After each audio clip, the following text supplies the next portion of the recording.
These two old tools are some of the most sacred possessions that I own. When my father passed away in 2001, these are two of his possessions that I wanted in my possession. So I told you a couple of weeks ago that my dad bought a 3-acre plot of hillside back in West Virginia, and that's where he taught me to work hard and where he taught me to never give up. The focus of this week's lesson: decide to never give up. And so in all of my junior high and senior high years, my dad and I would go down to Knollwood on a regular basis all of the ground is covered with honeysuckle and myrtle and like a million wild trees growing all over this hillside.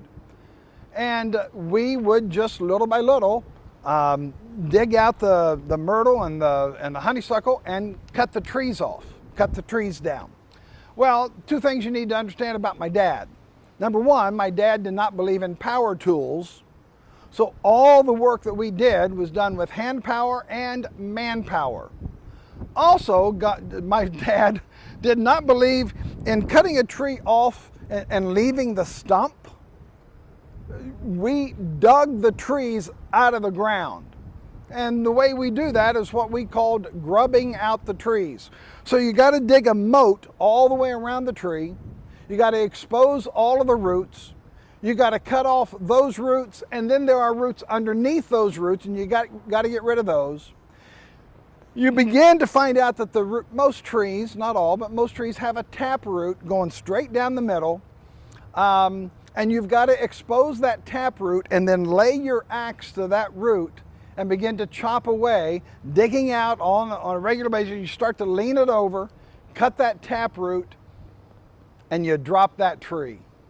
When you were in this process of cutting down the tree, grubbing out the tree, we weren't allowed to stop. You just can't stop. You don't give up. You don't give up until the tree is laying down on the ground. I've learned since then that staying married is like grubbing out a tree. You just got to stay at it. Raising children is like grubbing out a tree. Keeping your finance dialed in is like grubbing out a tree. Finishing this week's assignment.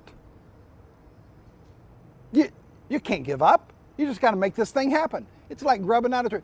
Finishing this program. And you're going to do it because you're not going to give up. And so my encouragement for you today, if you're faced with a challenge and a problem and the tree just won't go down, stay at it. 50 years later, I have a little voice in the back of my head. When I'm in a tough spot, I can hear my dad saying, Doug, don't give up. Let's not quit. Let's stay at this a little bit longer. I think we can do this. And so I do most of the time. I'd like to be a little voice in the back of your head this week saying, come on, let's do this. Don't give up. Don't quit. Let's stay at it. I believe in you.